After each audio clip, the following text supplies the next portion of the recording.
Hey everyone, you're listening to the Purple Chair Podcast, and I'm Laura Labuda, your host, your scissor wizard, color alchemist, and lover of all things purple. And I'm hanging out today with Claudia Fortner. She is the owner of Indigo Palm Healing. Yes. And she is also inside of Belladonnas with us. That's right. Yeah. Happy to be here. Yay, I'm so glad you're here today. I totally dropped the I totally was like, oh my God, we're doing a podcast today.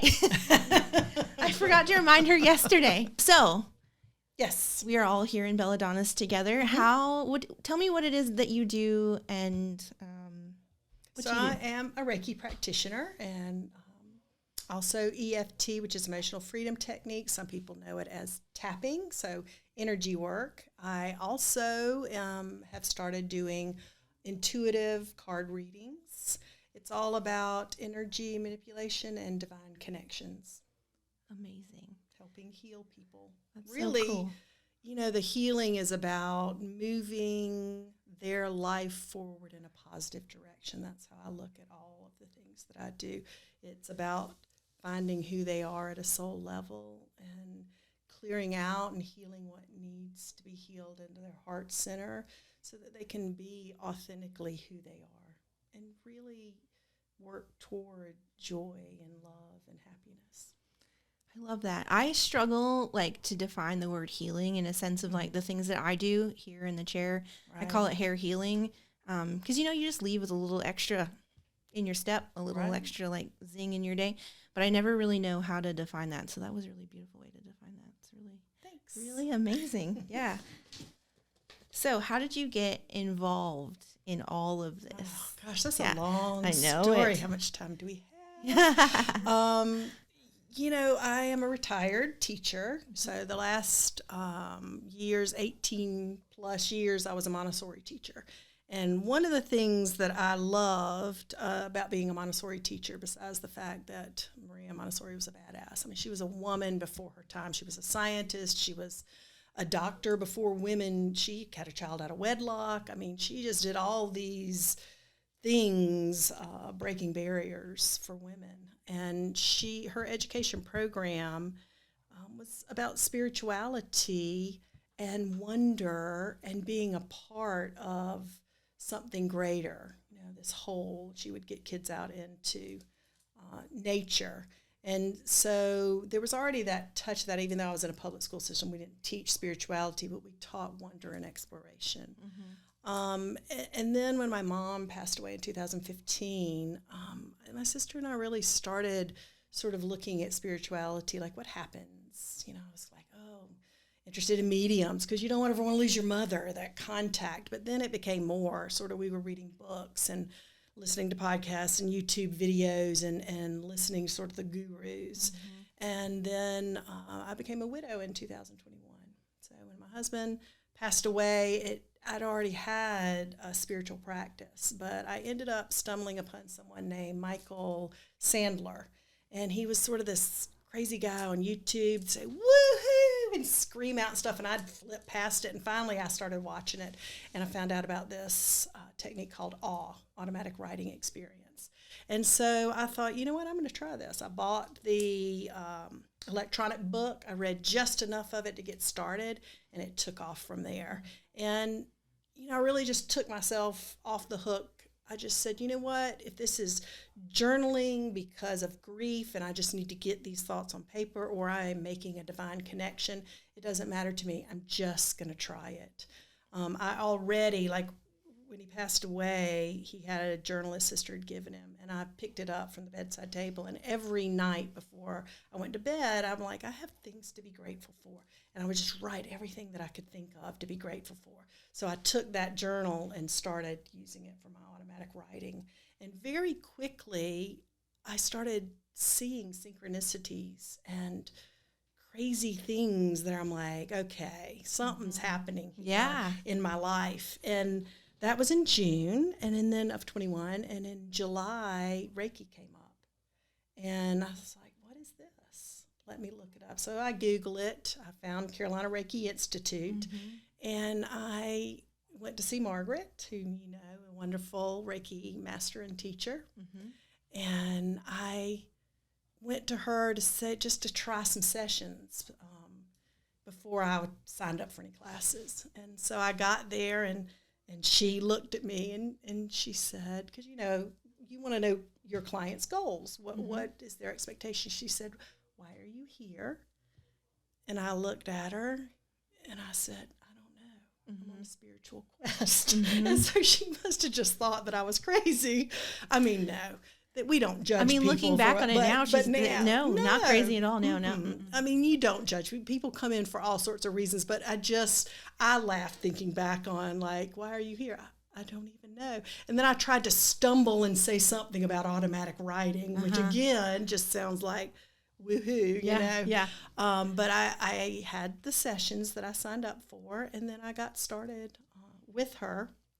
And now it is following the crumbs on the path, each little thing. And I haven't stopped yet. I retired from teaching. My life is completely changed and transforming, and it's not done. So I still look for those synchronicities and clues, like, oh, what's my next step? And I love it. Wow. That's so funny that you say that about Margaret, because do you know how I found her? How? I woke up with the Reiki in my brain. Like, I woke up with the word in my mind. Yeah. I was like, Reiki, Googled it. Yeah. And then I woke up same day, like, Reiki Margaret. So I was like, what does that mean? What does that mean? And I found her and I booked a session, and same thing. Why are you here? I don't know. I don't know. We were led to Yeah, Margaret. it's so fascinating that those, like, you trust your gut, and you just kind of, I always say, trust your gut and follow your heart. So, like, absolutely. And really what started happening besides love, I've come to understand what did they mean in automatic writing by that is that we have this immense power of love, and that we should be sharing with the world and helping others feel that love as well. But, one of the biggest messages, I mean, they've really opened my eyes to some things through that writing of changes in belief, of things, opening myself to more unconditional love towards myself. That's the first place you have to start, is with yourself, and then for others. So getting rid of judgments, getting rid of expectations. But they said basically my harvest years. I'm getting a little bit older. I'm 57. My harvest years are going to be full of healing and helping others. And I love that. I accept. I love that. So the first, was it the first Reiki circle that I came to here? Ever since that day, I've been calling, like, when everyone, there was a lot of us here that day. So for those of you guys listening, you host a Reiki circle? Yes. Yep. Yes. And is it once a month? Once a month. Yeah, we have our last one. I don't think there's one in December, so I think November is the last one. So that feel like, so being surrounded, it was all women. It's always been all women. That day it was so powerful, and I think I've told this story on the podcast before, where everyone made connection with me, and all I heard was the word infinite love, and I was like pulled right out. And ever since that day, Source, God, what have you, I just refer to it as infinite love, because that's the only word that I can come up with. And it sounds so trite to say, love is the most powerful thing that we have within us, and the tool to use. But I completely believe it. I've just seen enough and felt enough, heard enough, that power that we have to love ourselves and love others trumps everything. Yeah. It's incredible. It was an incredible feeling that day. And not everyone that comes to the Reiki circle is a Reiki practitioner. That's correct. Yeah. So, like, it's within all of us, right? Yeah. That's right. And you don't really even have to be attuned. When you're learning Reiki and going through, that you get attuned to make the divine connection. But it's something that everybody can do. Now, if you want to be able to be trained to call that energy into you, I'm guessing you're going to want to go get attuned, right? Yes. And have the classes. But it's not something for special people. Right. It's for everyone. Everyone has the power to have that divine connection. And one of the things I always preach to my clients is meditation, because we have so much coming at us all the time that when we can take the time to center and come within, then we can find our soul self, our authentic self, and through that make the divine connection. It doesn't really matter what you call the divine beings, God. I say God because I was raised Christian. But even back then, teens and 20s, I knew we must all be talking about the same higher power. And the other thing that got me too was the judgment. It's like, surely the judgment is not correct. The harsh God of the Old Testament. It didn't sit well with me. But anyway, semantics. Don't let semantics stop you. I think when you're on a spiritual quest. I always say that we're all making noises to kind of define a undefinable thing. Yeah. And there's some things that I did, like when I picked up automatic writing, and I said, okay, it doesn't matter if this is just me putting grief on paper. I just need my thoughts and feelings down, or if this is something divine. As soon as I let myself off the hook for it, I was free. And the same thing for meditation. People say, well, I can't meditate. I can't make my brain be still. Well, neither can I. Yeah. And I don't ask myself to do that, I just try my best. I use binaural beats. You know what those are? I do, but let's talk about it. Yes, let's talk about it. It's where you have the two different tones that come together. Your ear puts your ears, I guess your brain puts it together as a different magic one. And it connects left and right hemisphere. So I use that most every single morning. And that's something too, I think, that is important. Meditation is extremely important, but whatever resonates with you that helps you connect, whether it's going into nature, meditation, binaural beats, whatever you're using, prayer is to have a practice that you stick with, like any other good habit for mental, emotional, or physical health. So speaking of that, do you meditate in the morning or evening? Mornings. Morning. Do you every day? Every day. And automatic writing every day? Every day is meditation. I call it gratitude prayers, when the meditation with the binaural beats is over, that I'm silently saying thank you. And then I talk to those divine beings that I work with, which I didn't know a whole lot about angels except for what I wasn't Catholic. I was Episcopalian. I know you're slowly becoming the angel lady to me. Right? Exactly. Okay. But, about 2-3 months in, I started asking, who is this? So I would just say, asked for a connection, for someone to give me information. And in the book, the Michael Sandler book, Automatic Writing Experience, does go through how to do it. But you kind of choose those that you're asking to connect with. But I started asking, well, who is it? And angels were there quite a lot. So I started researching and finding out about them, and it's pretty powerful stuff. Yeah, I had an angel reading with you, right? Archangel reading. Yeah, that was incredible. I don't know if we ever followed up on talking about it, but the one thing that really stuck with me that you said, and I hope you don't mind I'm talking about it, but your helpers are there.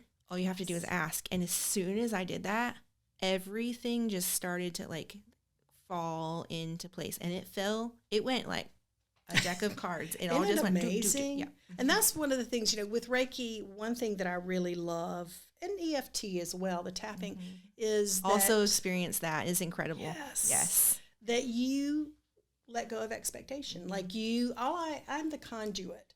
So I feel comfortable whether I'm giving you an intuitive oracle reading or Reiki or EFT because it's not me. Right. I've learned the skills and I'm willing to connect and allow that healing energy to come through me, or that information to come through me. That right there. Yes. That is exactly how I say it. I'm sorry, I didn't mean to cut you off. But when I talk about making that connection, I'm like, all I am is the vessel that it comes through. That's exactly I'm holding the space for it. And then it's like holding hands. Right. And that's it. I think the only thing I'm on the hook for is to be ethical and Correct. to do morally and ethically what I think you do as a loving being with another loving being, that's trying to help and be of service. But other than that, you allow yourself to be the vessel for that divine energy. energy. Ethics or that is big, healing energy. big, huge thing for me, because when you have somebody in that altered state of consciousness, like you can, it's not, you know. Yeah, absolutely. There's a book. What is the book called? I'll have to look it up. There's a book that's called about ethics and healing that I really enjoyed, because, I mean, I, as a hairdresser, right, I know a lot of stuff about a lot of things and a lot of people, and it's very important to me that is. I know the privacy. book you're talking about, because it's part of the EFT training, but it won't come to my mind. It's like a gray cover with it's like gray and purple cover with white. Right? I just picked it up yesterday actually. I was like, oh yeah. But one of the biggest compliments, going back to like with the angels, you're like, everything fell into place. It's, you know, when you have clients and you see them and they're like, I don't know, but, you know, after my Reiki session, it's like everything started happening that was positive, or my life was falling into place. And I'm like, man, that makes me feel good. But yet, on the other hand, knowing I have to let go of any sort of expectation and allow that healing energy to do its job, because it's not about glorifying me. Right? Yeah, so it's hard to just let go and just be, okay, that's happened. But it is always makes you feel good when you hear a client say, well, after this reading or after Reiki or EFT, that really made me feel so much better. Thank you. It's like the validation to just keep doing what you're doing. Right, but you always have to hold in the back of your head, even if you don't, it's still valid. Yes, you know, it's still doing its job. Yes, Right? Yeah. It's incredible. So talking about automatic writing, did you do, okay, so everything, you know, all the classes and all the things, they're all kind of blending together. So Claudia and I also take classes with Jen here at Belladonnas. And I'm excited about the 2024 classes coming up. Oh, yeah, tell us about it. Well, we're going to do a Sunday class. If you can tell us about it. Well, I don't know. Okay. I can only, but Jen is planning a Sunday class, and she and I and Margaret are all going to take, I think, an hour each, and just a small group of people to sort of work through the year. That's incredible. I'm going to do the angels and crystals and divine connection. I love it. That's going to be my hour. So you taught, I don't remember if it was like part of a class or like, was it during the meditation part? I did, and you did an automatic writing. For the meditation class, Jen asked me to do an automatic writing. That's right. Class, yeah. That seems like a lifetime ago, doesn't it? It does, and you do it, so right? I do, and I didn't realize that, like, when I came to that, I was like, oh my God, I do this already. Like, I didn't realize this was a thing that people do. I just thought it was weird because I'm out here just being weird on my own, and I'm not weird, actually. So, thank you. Don't talk about my friend like that. So, so when you also inspired me to ask who it was that was there. And so because I was like, I don't know, I'm just writing these things down. And when I go back, I'm like, oh my gosh, like that was a beautiful message, or like, that's exactly what I needed to hear. And like, things are kind of falling into place. So like, thank you for that. Yeah. And I don't know I don't think you do this one, but Suzanne Giesman is, I think she's a medium. She does several things, but anyway, from her, she is an evidential medium. So which means, just heard her talking one time, she said she asked for a word, and that for you to see that word, whether you hear it, see a picture, see it on the wall, written somewhere, just somehow that word's going to come up. So then I added that in. And at first I was really looking for it, but then I would forget. I know one time I was still teaching when I first started for a year after he passed away. I kept teaching, and then I retired. But anyway, so the word was frog, and I hadn't thought about it. I'm in a class full of little 3, 4, and 5-year-olds, and the word frog hadn't come up. But then suddenly I put on a learning video, and nothing that should have had a frog character, but no, there were frogs, and I just kind of laughed to myself. And then I'm helping another student, and there's little students over here, Miss Fortner, and I turn around holding up a book with frog characters. And then there was one other thing. I'm like, okay, I got it. I'm paying attention. Listen to me. And I've had some really, really interesting things happen with that. So asking who and asking, give me a little evidence, because as she said, they don't mind. But the thing that you brought up that I said is so true, that I had to learn you have to ask for help. They're there. They're there waiting to help you. They are delighted to help you. And ask. And the second thing is you have to be open to what they do to help you. Because sometimes you've gotten help, but it didn't look like what you expected, that word expectation again. That's one that I've had to learn. It's like my expectations can ruin things. My expectations can cause a perfectly beautiful experience to feel undesirable just because I went in with an expectation for a certain way. So now I've also learned not only to be open-hearted, but to open my mind to all the possibilities out there, and that I may not know what the best way is. So I think that's another one, is letting go of expectation and being open to the experiences of life to find the joy. We've been talking a lot about automatic writing, so we should probably define that for everyone, because we didn't really So how would you describe automatic writing? Automatic writing is you do meditation just to sort of get yourself in the correct frame of blocking everything else out. Then you ask to connect with the divine. It depends. It could be, those from your family that have passed away. Could be pets. Could be angels. God, higher self, your higher self. There are many ways that you could do it. So then you say good morning and ask to connect. And then you take out your journal and pen and you just write anything that comes to mind. And while you're doing that, you're listening to theta music. And theta music, so says the research, and I want to say it's Eben Alexander that was heard it from. But the research is saying that it actually, theta music or frequency, will take away the connection to the part of the brain that deals with language. So that's even another disconnect from your human thinking. I will have to add that to my practice. Yes. Yeah, because I like to get up before anyone else in my house gets up. That's a good time to do it, he says. He says first thing in the morning, besides going to the bathroom or whatever, letting your dogs out or whatever, and I would get my cup of coffee. Sit down. Yes. Sit down. Immediately right into it, Just do it. Now I don't. Now I get up and usually sit at the computer and do work for an hour or so, depending on my schedule, when I have to get here and stuff. But then I'll go and it's anywhere from an hour to 2 hours, depending on what I have to do. So sometimes I'll wake up with like a thought or a thing in my head, and I have to immediately and then it just comes out. And then you said, I think we were talking with Margaret, you said you like to journal first and then meditation. Yes. Yeah. So, everybody, that's the other thing, is you have to take the methods and then do it for yourself and see what works for you and what resonates. And everything's not going to resonate with you. But I think massaging it into what works for you is a personal thing, and that you can respect it. Oh, I can't do this. I can't do this. Well, do it the way you can do it then. Yeah.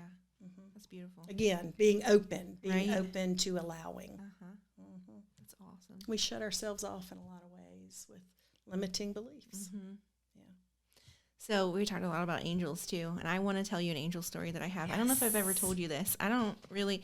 So telling the entire story is a little traumatic for me, but it's okay. It's fine. Okay.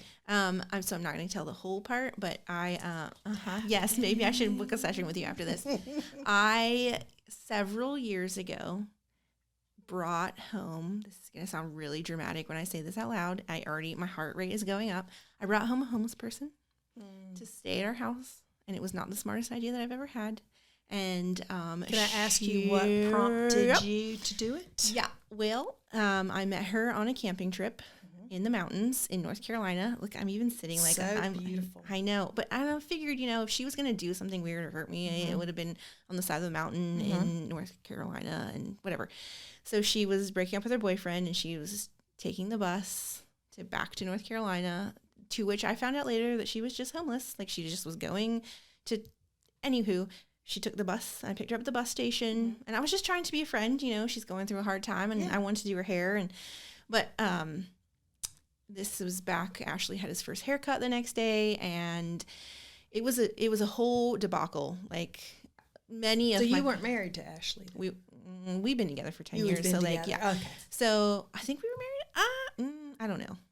I don't know. That was really dramatic. I don't know. I don't remember. I was just trying to figure out, did you live alone or not? No. We live together. Okay. Yeah, no. Our house now.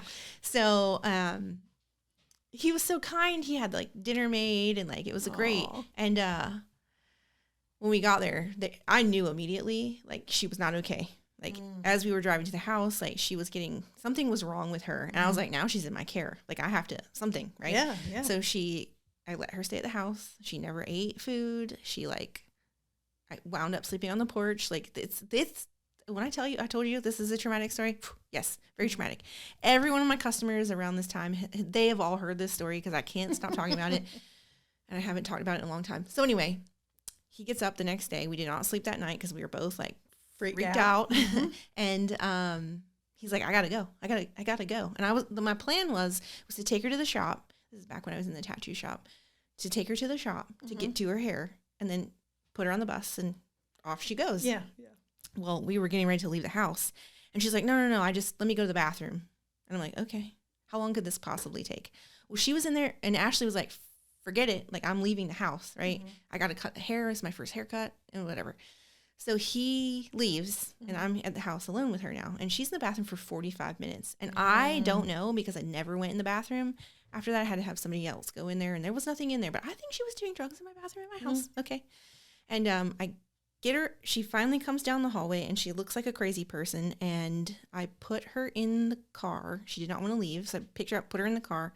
And I drove the wrong way on the interstate. I made the choice to take her to, not the wrong way, like down the wrong road. Okay. So like I drove, okay, let me back up a little bit because I'm getting a little antsy. This whole podcast just took a turn. Okay. I swear it's going to come. I'm so interested though. Yeah, right? Okay. Where did angels come in? What's happening? So I made the choice to take her to the hospital because I'm like, there is something wrong with this woman. She needs to go to a hospital. She needs some care. But also like my friend at the time was like the head of the emergency room over here at this hospital. I'm like, I can't take her over there. So I'm just going to take her down to the other hospital, the trauma hospital, Richland County and, the Richland hospital. And, I got on 20 and I went the wrong way. I started heading toward Charleston. I'm like, this is not the right way to go.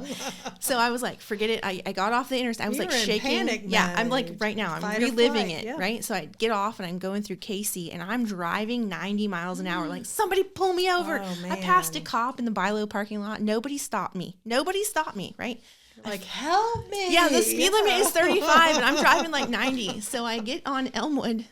Yes. I get on Elmwood and, a cop finally it's me, a car, and a police officer. And I was like, no. The cop was right behind me. Yeah. Because I looked at him in the mirror and I was looking at him and I was sending him a message. And I was like, pull me over. Just pull me over. Finger over. Pull me over. There. Come here. Yeah. Pull me over. He flipped his lights on and I was like, oh, yes. And then he gets out behind me and then pulls the person over in front of me. And I was like, no. Oh, man. No.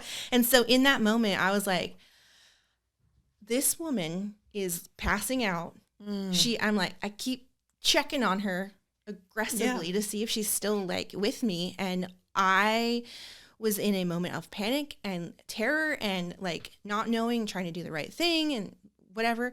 And I was like, I need help. Right. And I felt Michael in the car behind me, in the back seat.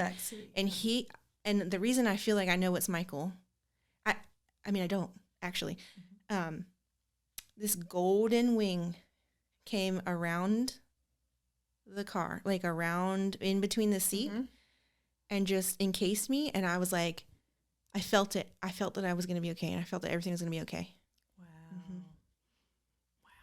That's exciting. That was to know that they're right there and you visually not just felt it, but you visually had. It was the most golden. Did you feel the love? Yes. And then that wash of calm came over me and I was like, okay, we're good. You know, he's I'm here. I'm here. Yeah. So when I got her to the hospital, I pulled up and I got her out and I got her the help she needed. I left her at the hospital. I left her at the hospital. See, and that's the thing is you might think, okay, I need help me get her whatever. But no, the help you needed was to calm down. To so focus. that you could focus and get her there safely and you there safely. Because going 90 through Casey, that wasn't right. No, but I was trying to get somebody. I was like, help me. Somebody help me. But as soon as he calmed you down, you were able to swiftly get her there. Yeah. And so that thing about expectation is like what you're asking for. You can ask or something even better. Allow, they have that divine whole overview that we don't have here on the earthly plane. Yeah, that's a beautiful story. Yeah. Yeah. So I'm so glad that you've been hanging out with me today. Thank you for being on the podcast, Claudia. Thank you, Laura, for asking me. I had a great time. Yeah. And how can people find more about you? Well, they can go to indigopalmhealing.com. So the word indigo, palm, like palm, but it really is short for palmetto, healing. Awesome. Yeah. So thank you so much, and have a good day. Bye, guys. Thank you.